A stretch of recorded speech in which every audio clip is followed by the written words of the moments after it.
So what's up guys, muli naman tayo nagkita-kita patungkol nga dito sa bagong ulat ni Sir John Reps. Huwag niyo po siyang kalimutan i-subscribe sa kanyang channel at pakilike na rin ang mga ina-upload niyang video at pindutin na rin po ang notification bell para laging update. At syempre, ganoon din po sa akin, huwag niyo po lagi kalimutan i-like po ang ating mga ina-upload na mga video para hindi tayo nagkakaroon ng problema sa mga bago nating mga issue dito. So, huwag niya natin patagalin to guys. Dito para tayo kukuha kay Sir John Reps. Let's go!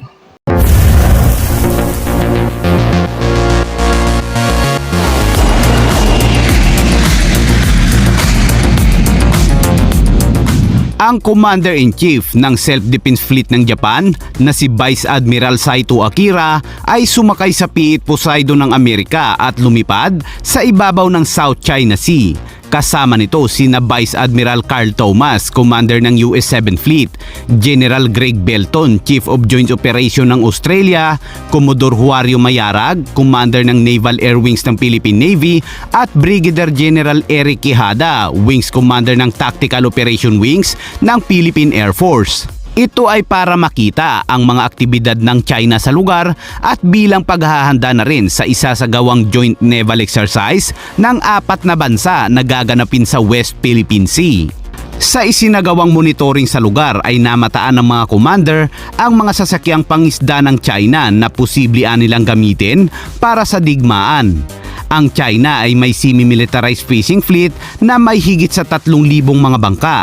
Ang maritime militia na nilalayong kumilos bilang isang armadong organisasyong masa na binubuo ng mga sibilyan na pinapanatili. Grabe guys, so tignan nyo, napakadami or napakarami talaga na mga pinadala nito mga Chinese na to na mga mangingisda. Tignan nyo, pulutong po ang mga pinapadala nila. So para tayo ay parang itchapwera na lang kasi nga nahihirapan na tayong pumunta sa sarili nating isla na dapat naman talaga sa atin at pilit na kiniklaim nitong mga Chinoy na to. So guys, play natin ulit.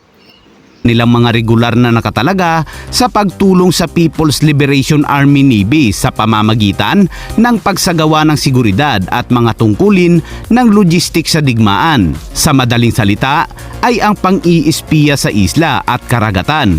Madaling pondohan ng China ang mga ito dahil sa mura lang ang mga bangka para sa mga Chinese fishing militia. Ano naman kaya ang masasabi ng mamamayang Pilipino dito? Ikomento lamang po sa ibaba. Samantala, sa ibang balita naman, isang contingent mula sa Pacific Partner na pinamumunuan ng Estados Unidos kabilang ang mga miyembro ng South Korean Navy ang sumama sa mga puwersang pansiguridad ng Pilipinas at mga opisyal ng lokal na pamahalaan sa paggunita ng National Heroes Day sa La Union. Ang pagbisita sa mga memorial para sa paggunita sa digmaan ay isang tradisyon para sa lahat ng South Korean officials.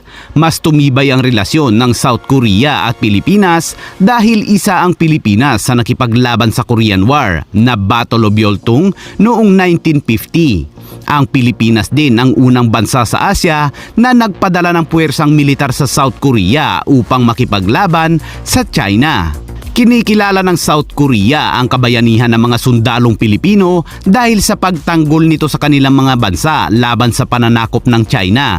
Kaya taong 2019 nagbigay ang South Korea ng isang barkong pangdigma sa Pilipinas at ito ang corvette na pinangalanan ng Pilipinas na BRP Conrado Yap. Si Conrado Yap ay isa sa mga sundalong pinadala sa South Korea upang makipagdigma noon. Kung may mga kalabidad man sa bansa ay isa din ang South Korea sa mabilisang aksyon upang magpadala ng tulong. Sa kabila niyan ay inalala naman sa kasaysayan ang labanan sa San Juan del Monte, ang unang labanan sa Revolusyonaryong Pilipinas laban sa Espanya noong 1896 sa San Juan City. Kaya naman ang Espanya ngayon ay nakasuporta sa Pilipinas at nag-alok pa ito na magsusupply ng submarine na bukod sa hulugan ay mababa ang halaga. At meron pang ibang mga armas tulad ng close-end weapon system na ini-upload na natin ang video kahapon tungkol dito mga kabayan. Guys, putulin ko lang no. Ito yung submarine na pinautangan nitong Spain na nagkakahalaga po ito ng 1.7 $1 million or billion. Ang pagkakalam ko million lang eh. Pero i-check nyo rin sa sa channel to ni John Reps. Ito nga nakalagay siya sa description niya diyan sa baba. Check nyo guys kung ano ba yung million ba or billion. Pero napakatindi rin dito ng tulong ng Spain kung titignan nyo at kung ano nyo talaga pagmamasdan nyo dahil talagang todo suporta ang mga kanya-kanyang bansa para tulungan lang tong ating bansang Pilipinas. Talagang Spain nakialam na rin or tumulong na para dito sa nalalapit or wag na bansa ng mangyari itong mga Chinoy na to. Simulan natin ulit. Sa hindi pa nakakapanood ay panoorin nyo na lang po. Samantala, idiniwang naman ang ika-72 anibersaryo ng paglagda sa Mutual Defense Treaty. Naninindigan ng Estados Unidos sa kanilang matatag na pangako sa kanilang alyansa at pakikipagtulungan sa Pilipinas habang humaharap sa mga bago at patuloy na hamon. Noong August 13, 1951, nilagdaan ng Amerika at Pilipinas ang Mutual Defense Treaty na nagsisilbing pundasyon para sa ating maunlad na alyansa. Patuloy na pinapalakas ang mga puwersang pansiguridad at kakayahan at pagtutulungan upang matiyak ang free and open Indo-Pacific at pati na rin sa mga hakbang ng China. Ang mga kasaysayang ito ay nagpapaalala sa atin na pagdating sa digmaan ay hindi magpapatinag ang Pilipinas. Yun nga lang sa ngayon ay palakasan at paramihan na ng mga armas ang labanan at ang Pilipinas naman ay pilit na umahabol upang mapalakas ang puwersang militar nito. At yan muna ang mga bagong balita na hatid ko sa inyo ngayon mga kabayan. Bago matapos ang bidyong ito ay muli nating i-shoutout ang ating mga taga-subaybay sa mga bago nating video. Taong 1951 pa pinirmahan ng Pilipinas at Amerika ang Mutual Defense Treaty o MDT. Nagkasundo ang anumang armadong pag-atake sa Pacific. So yun guys, panood nyo at napakinggan nyo 1951 pa po ang kasunduan ng Pilipinas at ng Estados Unidos o ang bansang Amerika na talagang magtutulungan pala talaga sila at para manatili ang kapayapaan sa kanilang mga bansa.